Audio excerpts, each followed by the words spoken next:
You're watching Women of Strength TV with a purpose-driven woman who has a yearning deep in her soul to serve the world. Presented to you by Ange Wilcock, creator of Evolutionary Model of Well-Being, Mindfulness-Based Storytelling, and the Raw Woman Project, a businesswoman on a mission for every human on the earth to feel enough.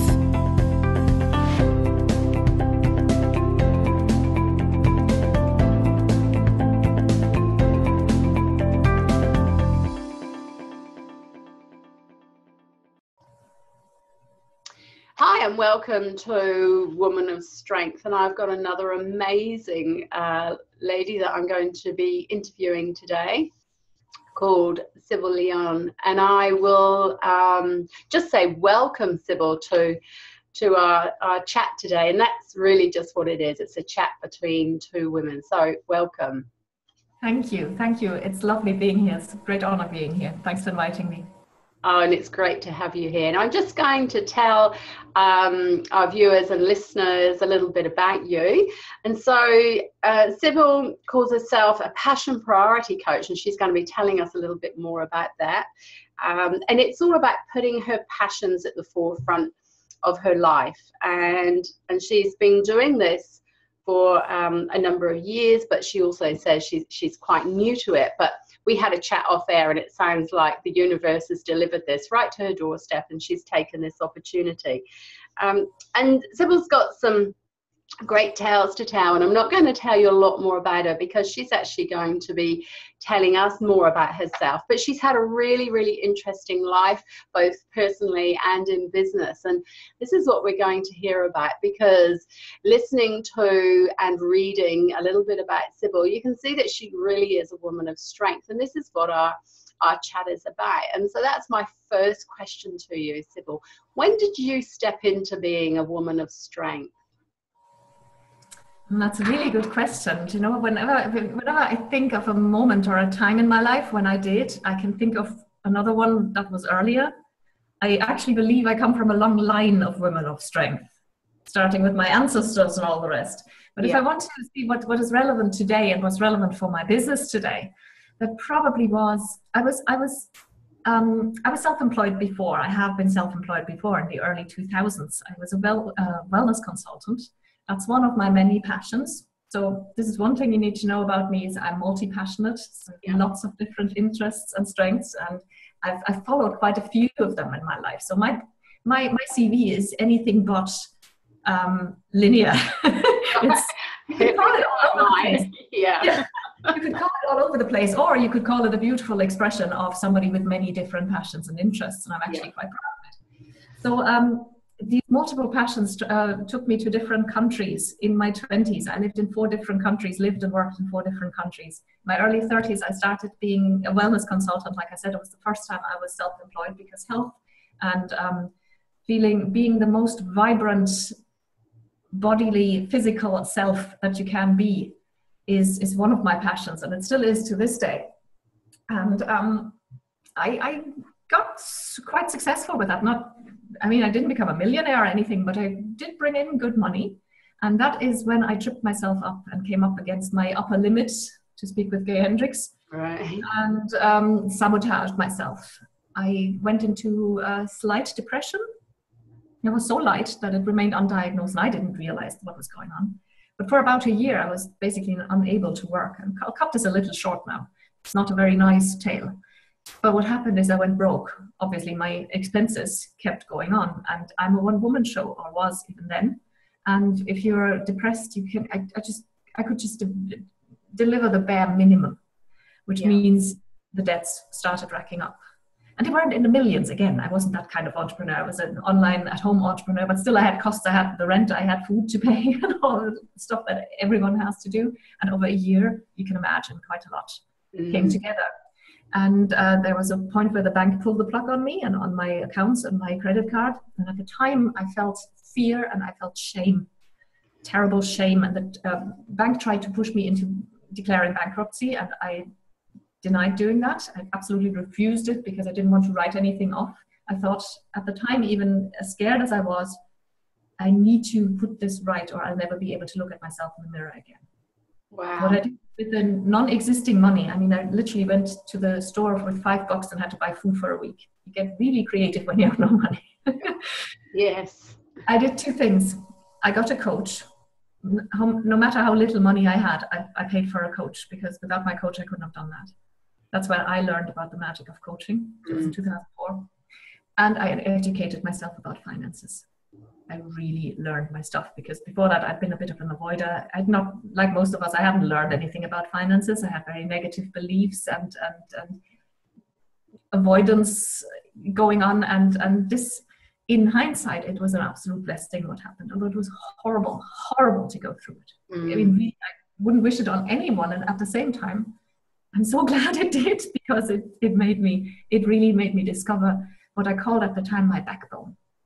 And that's what you could call stepping into being a woman of strength, because I was, again, that was me, this little penniless person against an institution like a bank, and it was a national bank in the country that I was living in at the time, which wasn't Ireland. And it was really scary. But I said, they're not going to get me to lie. They're not going to get me to hide any of my money. I didn't have much to hide in the first place, but I resolved there and then that I was going to tell the truth. And they tried all the dirtiest tricks on me. And I kept telling the truth. And long story short, I got through it. And I started paying back the money. I went to Ireland. I got a job, a daytime job, and wrapped up my business with dignity, passed it on to someone else. So I didn't leave anyone in the lurch. I passed it on to someone else, and I paid back the money. And that kind of led me to where I am now, because I started coaching. It's what I did in any of my jobs, and the jobs were completely unrelated to coaching, but I always got to training in the new people on the team, doing training, because I've done a lot of training and teaching in my life as well. So also one of my passions. And then I started setting up focus groups, mastermind groups, coaching, and my managers realized that I was really good at that. And so I got a chance to do this in any job I've ever been in, although the job descriptions were completely different. I was working customer service and stuff like that, you know. I did finance at one point. It had nothing to do with it. Auditing, software license auditing. And I ended up coaching. And I did a bit of coaching training, but it wasn't a full qualification at the time. So that was in 2006 that I actually started coaching. And I realized over the years that it was my calling. And then I got a internationally recognized qualification, a coaching diploma, an advanced diploma. Now, at the same time, I was paying back money, and big money. I paid back every cent that I owned. I didn't write up anything. And that meant that I paid hundreds and hundreds and hundreds every single month. I didn't have money to buy clothes for years. I learned, which was the great thing, I learned how little you actually need. Yes. Which is really, it's really a blessing. It reduced my carbon footprint.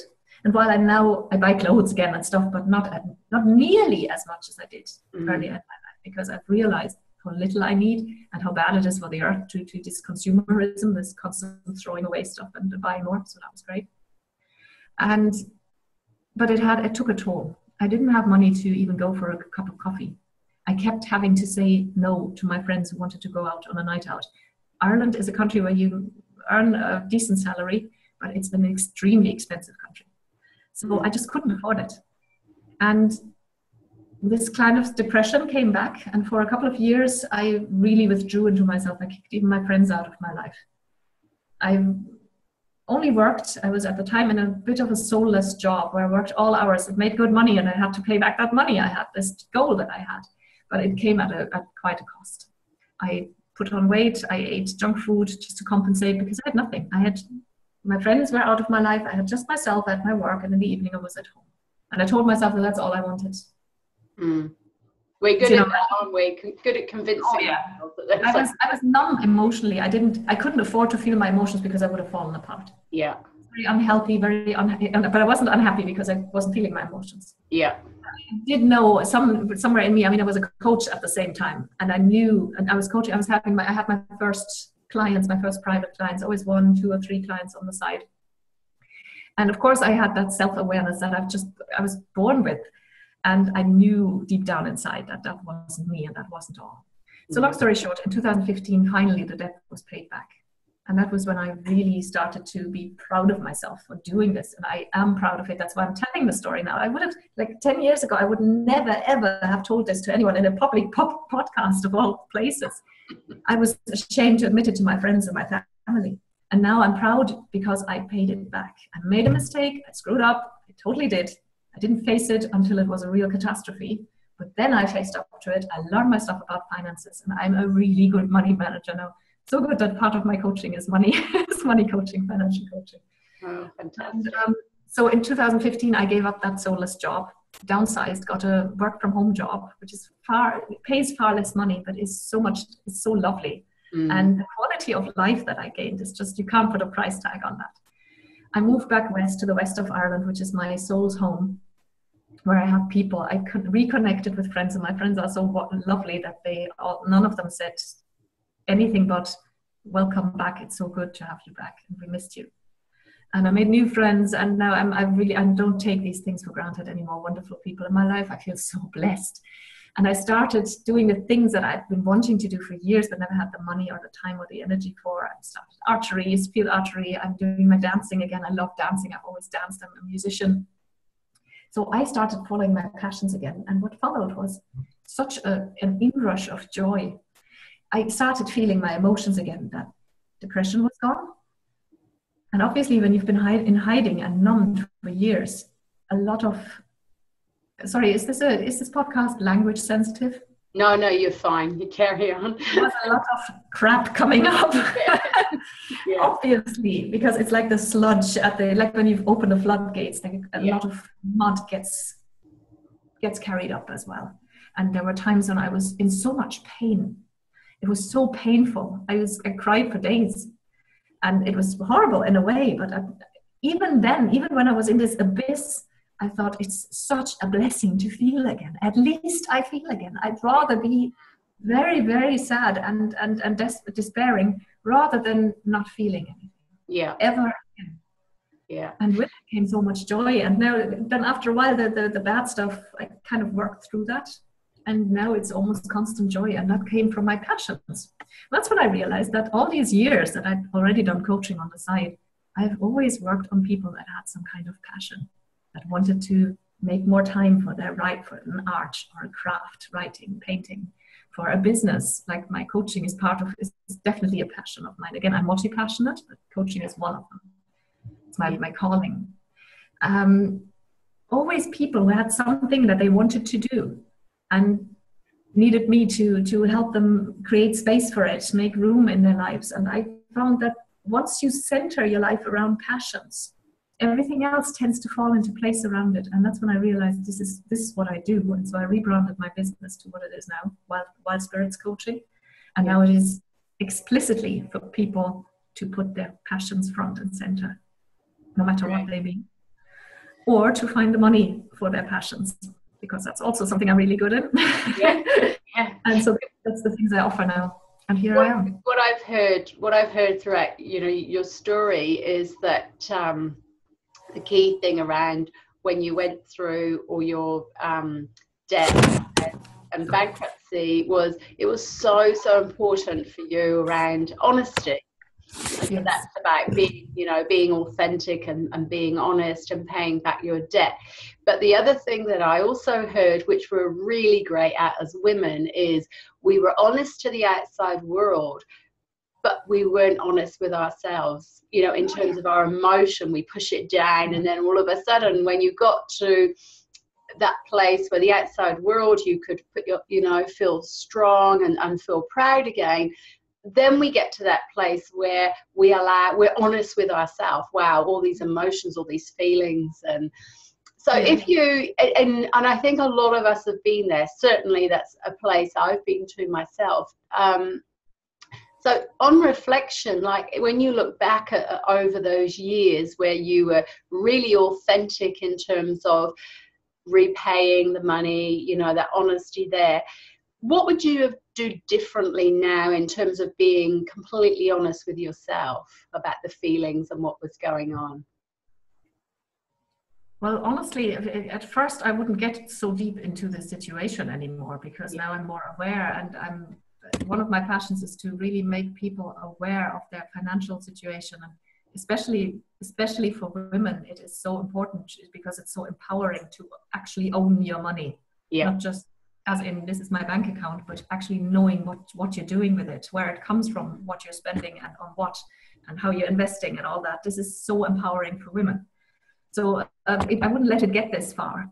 What I would give anyone who actually got into deep trouble financially is, again, being completely honest to everyone. Not because of the banks. Honestly, the way they treated me, they didn't deserve my honesty. Yeah. I deserved not being dragged down by them. Yeah. And that is the one thing that you can keep, that's your dignity. They try to take everything away from you, and you're ashamed and scared anyway, but you can choose to keep your dignity and be honest and open. And what I would also say is definitely always communicate with them. Yeah. And then set up something that works. I was so scared that I promised too much. Now, I had debt not just with the bank, but with my health insurance. There were so many different places where I had debts, and I had to make payments everywhere. And that's what amounted to so much of my income that I had no money to breathe. Yeah. I would not recommend that.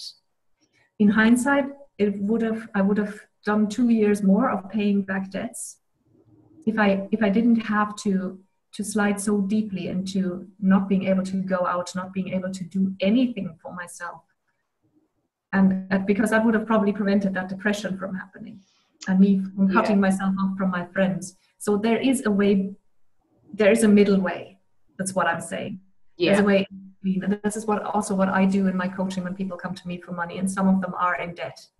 So I've learned a lot about that, and it was fear of those institutions that got me to overcommit and stick to it. I mean, I always stuck to my commitment. That's great, right? But it came at a very high cost, isn't there? There's that cost to you, to yourself, like you said, and we know there's a lot of new research out there around, depression is actually about feeling disconnected, and when we get into this place, like you did, where you're feeling ashamed because of your debt, we naturally want to disconnect from people. And so it's not surprising that you fall into a depression during that time. And you're great in being able to prove that that's what happens, that when we disconnect and we feel ashamed, we go inward and we feel depression, we feel that deep sorrow within ourselves. But then once you've paid everything back and you're living and working your passion, reconnected to yourself and the outside world, the depression no longer exists. So it really did. Amazing story, and I think a lot of women especially need to hear that, because we're juggling so many things, and when we feel overwhelmed, like obviously you did during that time, we disconnect from the world because we feel like we need to be Superwoman. Yes. And we said about lying to myself, and that is actually true. I was honest to these institutions, and I stuck to it so much that the only way I could cope with this overcommitment and just paying back these insane sums every month was by starting to lie to myself and cutting myself off, disconnecting from myself and my friends. Because otherwise I wouldn't have made it. I would have gone insane. Depression is also a protection mechanism. Yeah, absolutely. And I don't think that is necessary. You can stay honest to yourself and be honest to the institutions. Yeah. And you can do both by not overcommitting. And that's, obviously nobody's perfect, and that's how I did it. And I'm glad I did in the end.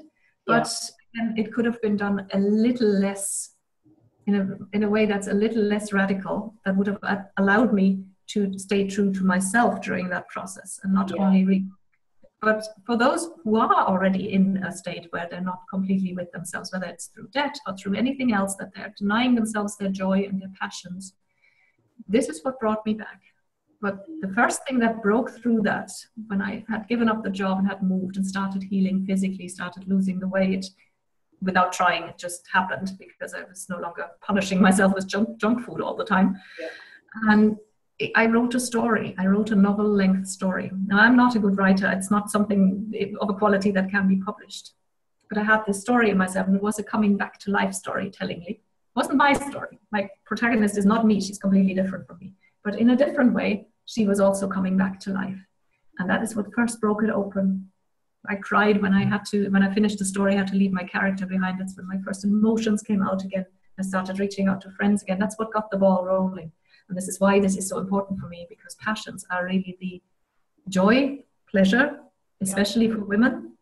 Yes. Are the key to ourselves and to our lives and to the feminine principle. And that's what I coach people about. Brilliant. And I'm sure that book is well worth publishing.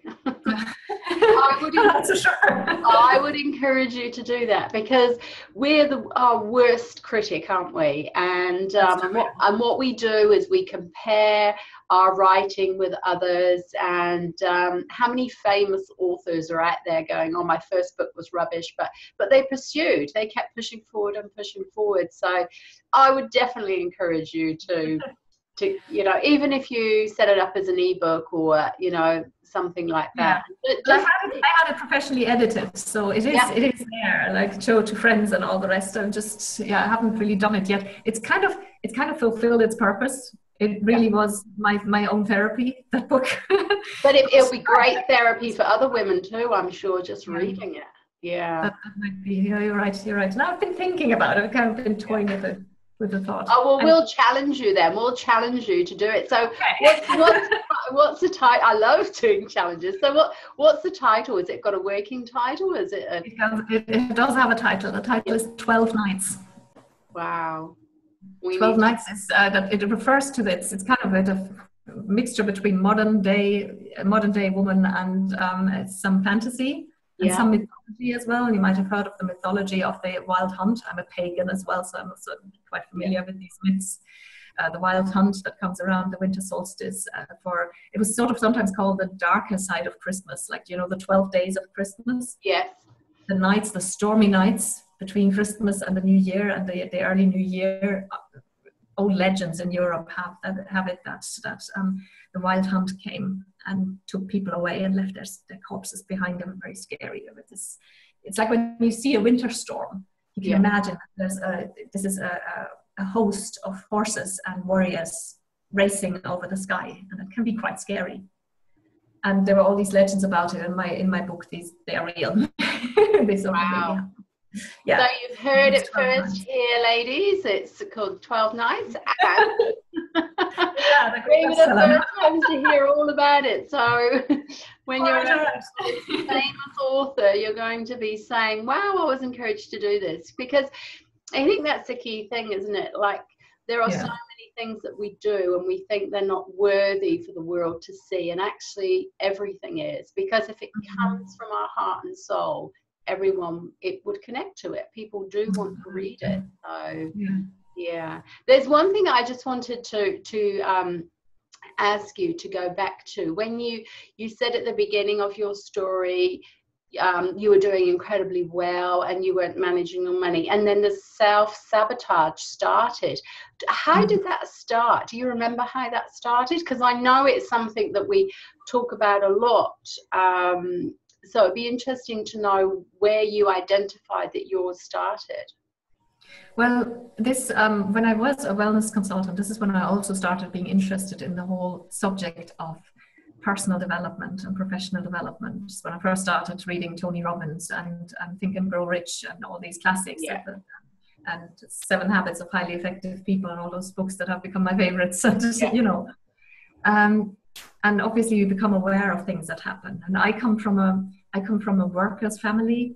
My family never had a lot of money, and I kind of grew up with these money beliefs that money is that rich people aren't good people. We are good. We are poor and we're good. We're good people. So there was a lot of the stuff that was going on, and I was already aware of it and starting to work on it.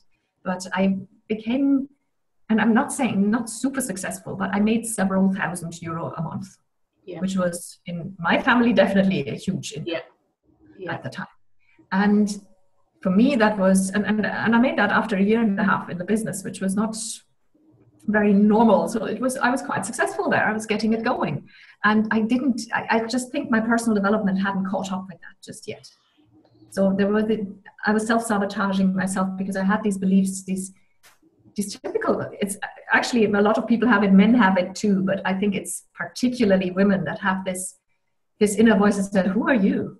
Who are you to be successful? Yeah. Who are you to earn this money? But who do you think you are? Do you think you're better than everyone else? And all this shit that's going on. You wouldn't believe consciously, because already I knew consciously, yes, I do deserve this. Yes, I do want success. Yes, yeah.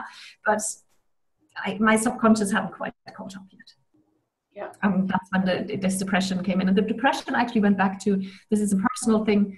I used to be married. I married the completely wrong guy and very quickly got divorced. And that was also that's not something I'm very proud of. And that had happened maybe 3 years earlier. So that was one of the things that came back to haunt me, a lot of emotional baggage that I hadn't quite faced at the time. Yeah. It's, when you're sort of ready for self-sabotage, whatever is handy comes up. It'll come. Yeah. Everybody has something in their lives that they're not proud of. And something will always come up and drag you down. And it depends on how you deal with it. And at the time, it overwhelmed me for a while. And especially since it wasn't a clinical depression. I was still, on the surface, I was still functional. Yeah. It took me a year to even realize what was going on. But sometimes it's almost better if it's a slightly more severe depression, because then you will see what's going on. You can reach out and get a therapist and get some help. But I wasn't thinking of that, because I just thought I was lazy and I was dragging my feet and procrastinating, and I wasn't getting things done, and I wasn't pulling in as many clients and I just lost my drive. And I tried so hard, I really tried to kick myself into action, that tough love that we all know. Yeah. The army movies of the trainers shouting at the recruits to get it done and to get over that fence and get over the next fence and crawl through that pipe and do it. Pain is good. That doesn't work. We are not like this. Humans aren't like that. Our souls are not made that way. Yeah. And I withdrew more and more the more I tried to push myself. And it took me a while to get out of that. And by the time the financial catastrophe had happened, which brought me back into that state that I knew was safe and good, I was broke again. Hallelujah.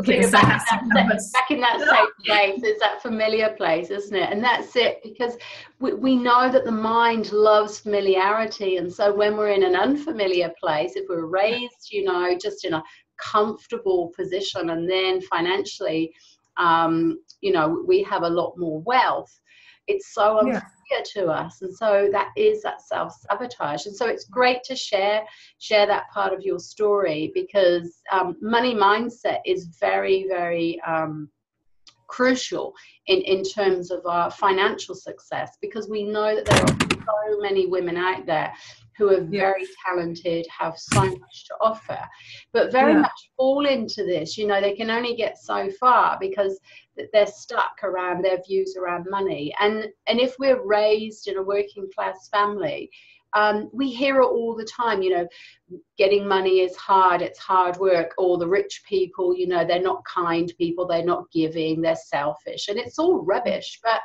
we actually start to believe it. And so as we're growing up and becoming more and more successful, we're like, oh my goodness, I don't want to be like that, this is hard, I'm going to lose it.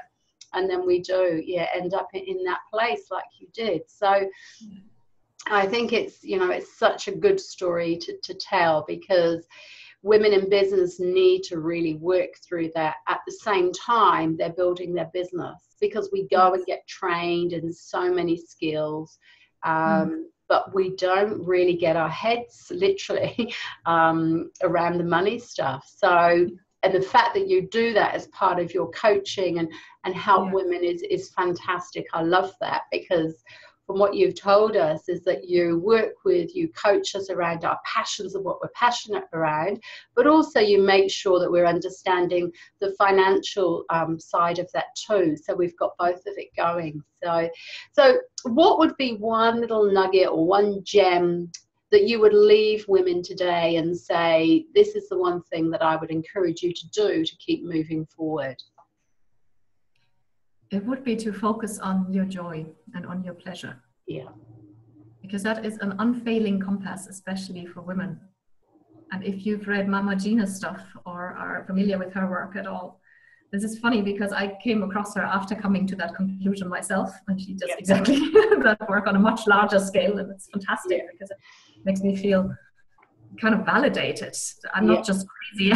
This is actually, that actually makes sense. People always think, no, I have to do my business and I have to get educated about money or develop an abundance mindset, and that's work. And pleasure and my passions. Of course, that's important. Everybody, when I tell them about my work, they always nod along. Everybody can agree on passions. Very important. Then I said, no, wait, you're not understanding what I'm saying. I say the passion is the central thing. It's more, everything needs to be infused with that joy. Even the money, that's part of my money coaching. That money needs to be joy and laughter and even silliness. You need to have a fun relationship with money. That's when your abundance, that's your key to your abundance. And your abundance mindset comes through. And obviously you also have to learn how to manage money, how to budget and stuff. And I teach that too, because I think both are important. Some people only focus on the one thing, the tools, and other people only focus on the mindset. And I believe both need to work together. So I teach both. But especially with business, it's not a luxury or an afterthought to infuse some joy into it. It's the main central point, and people who get that. And I see these light bulbs going on over the heads of my clients every time. It happens every single time, and all their situations are completely different. Some of them are in business, some of them are only, quote unquote, pursuing a hobby or something else. As soon as they actually get serious about prioritizing their passion, so I'm a passions priority coach. Suddenly everything falls into place. Suddenly the business starts growing. Suddenly they get a raise. Suddenly time seems to expand, and the stuff they never had time for, they thought, no, I can't make time for my passion, I'll neglect my family. Suddenly there's loads of time for everyone. I gave up a year and a half ago when I downsized my life. I consciously decided that I would leave busy behind. I am no longer busy. I am no longer stressed. And all these things happen as a result of being committed to joy and to passion. And that is the one thing. If you want me to just leave people with one thing, look for your joy and look for your passion. Whenever something feels off or you don't find your motivation or all the rest, where's your joy? When's the last time you were so joyful and happy? I totally agree with you. I mean, I don't know if you've got a morning routine or not in terms of what you do. I've got what I call my magical hour, but I set my day up, and part of that is very much bringing joy in. What is it? What do I want my day to be? Because we actually do have a choice. People believe that there's no choice. We actually have a choice. So I love that. It is about looking for the joy. And exactly, that's what I do. Keeps you motivated. And you don't become busy, you become productive. There's a big difference, isn't there? People who go, I'm busy. It's like, what have you done? Well, not a lot. So I think when you're connected to your joy, you become very productive, and like you said, less busy, because your productivity means that you get so much done and you've got more time left. So also no work anymore. Do you know this kind of thing, when you do the thing that lights you up? Like time it doesn't exist anymore. You could do it all day. It doesn't feel like work. It's like doing these interviews. It was like, wow, why didn't I do these interviews years ago? I think it's amazing what you're doing. I'm really looking forward to the entire series, to the entire thing. So it is that joy. You find your joy, and it doesn't matter what time of day or night you're doing this. You love it. So how can our gorgeous women that'll be watching and listening to this, how can they get in contact with you? Well, they can go to my website. It's www.wildspiritscoaching.com. All in one word. Wildspiritscoaching.com. And there is a free training series. This is one thing that people get in touch with. I have a newsletter called Monday Sparkles, so they can sign up for that. But they can also sign up for a free training series. I have a 3-part video training called Wild and Financially Free. Ooh. So this is a money training, an online money training in 3 parts that also subscribes you to the Monday Sparkles newsletter, by the way. So if you sign up for the training, you'll also receive the newsletter once a week. And there's my coaching office. They have two main offers. One is called Wildest Dreams, which is a 90-day program. And that's, like I said, about putting passions front and center, making the time, space, and money for it. But if people always stumble on the money, if that's the main pain point that keeps them, then I would recommend starting with my 60-day program, Wild Money. That's the second program that I offer, which is focused mostly on creating money and abundance mindset and financial systems to make sure there's always abundant money for everything, including one's passions. Brilliant. I love that. So I'm going to be going over and having a look at that too. So fantastic. It's been wonderful speaking to you. I've loved it and learned a lot, about money and how, we set into that place of self-sabotage and hearing your story of depression and how disconnecting can create, that depressive state in us. So thank you so much, and I'm sure that the wonderful women who are listening to this and watching this are going to learn so much from you. So take care, and thank you very much. You too. Thanks so much for having me. Thanks.